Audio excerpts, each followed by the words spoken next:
परमात्मा कहते हैं जैसे, अब कबीर साहब कहते हैं कबीर पिछले पाप से हरि चर्चा ना सुहावे, या ऊंघ है या उठ चले ना और बात चलावे। जैसे हमने देखा कई बार किसी भक्त को हम साथ ले जाते सत्संग में, गुरु जी के सत्संग में, ऐसे कह सुन के प्यारते हैं, कोई जान पहचान का शर्म शर्म से आ जाता तो थोड़ी देर तो बैठता सत्संग सुनता, फिर या तो लटके लेने लग जाता नू, फिर उसका हम छेड़ते सो मत नूका चल चलेंगे चल, मतलब कुछ काम याद आ गया ये वो ना तो आप सुने हमने ना हमने सुन दे, क्यों उसके पाप ना टिकने दे। कबीर साहब कहते हैं कबीर पिछले पाप से हरिचर्चा ना सुहावे, और कह ऊँगे और कह उठ चले ना उरे बात चलावे।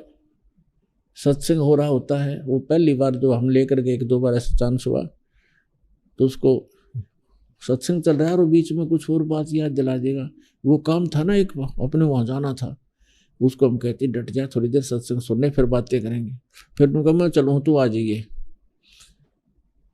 अब जा भाई हम तो नहीं उठ सकते क्योंकि हम तो जिस उद्देश्य से आए हो काम करेंगे करेंगे। तो हमें पता था भगवान की उस थर्मामीटर से पता लग गया था कि इसके बुखार है अभी। तो कबीर साहब कहते हैं कबीर पिछले पाप से हरिचर्चा ना सुहावे, और कह ऊँगे कह उठ चले ना और बात चलावे। और फिर वही प्राणी देखे हमने, एक दो बार ऐसे आए, फिर क्योंकि तो एक इंजेक्शन लग गया, सत्संग में आ गया, 10-20 मिनट भी बैठ गया प्राणी तो भी नरम हो गया उसका पाप। और फिर वही आदमी है 2-2 घंटे जो एक टक देखते रहते हैं आगे और क्या सत्संग होगा, आगे और क्या बताएंगे गुरुजी। कई बार तो ऐसे होता है अरे थोड़ा ही सत्संग हुआ आज तो भाई, 2.5 घंटे को भी ऐसा लगता है जैसे थोड़ा ही सत्संग हुआ। तो पाप आपके कट गए और रुचि भगवान में बढ़ गई। तो जैसे बीमार व्यक्ति पहले एक रोटी मुश्किल से खा पाता है, औषधि सेवन करने लगता है, और फिर देखा जब बुखार उतर जाता है तो सूखी रोटी होगी नोके ले आ फटाफट, सब्जी की आवश्यकता नहीं, सूखी खा जाएगा। और जब पहले वो सारे स्वस्थ भोजन बना रखा होता है 36 प्रकार की व्यंजन का, वो भी नहीं अच्छा लगता था। तो पुण्यात्मा सत्संग में आने से, ये तत्व ज्ञान सुनने से हमारे युगों युगों के पाप नाश होते।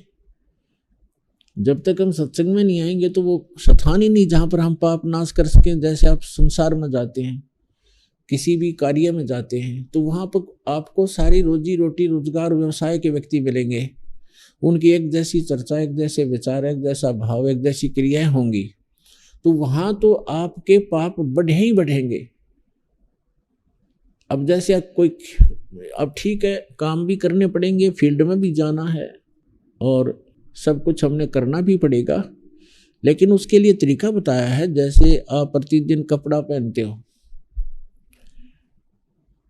और काम करते हो, कोई मजदूरी करता है, कोई नौकरी करता है, या कोई अन्य व्यवसाय करता है, कोई खेती करता है, तो कपड़ा मैला होता है, तो मैला होगा स्वाभाविक है वो। तो फिर उसका तरीका है कि उसको साबुन और जल के प्रयोग से स्वच्छ करो, डेली धो लो उसको।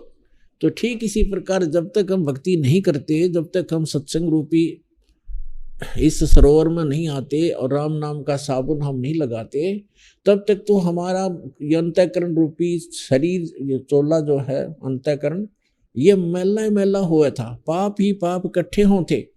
अब हम सत्संग भी सुनते हैं, स्मरण भी करते हैं, दान भी करते हैं, तो हमारा जो मैला तो होना ही है, स्वाभाविक है, लेकिन वो साफ भी डेली हो रहा है।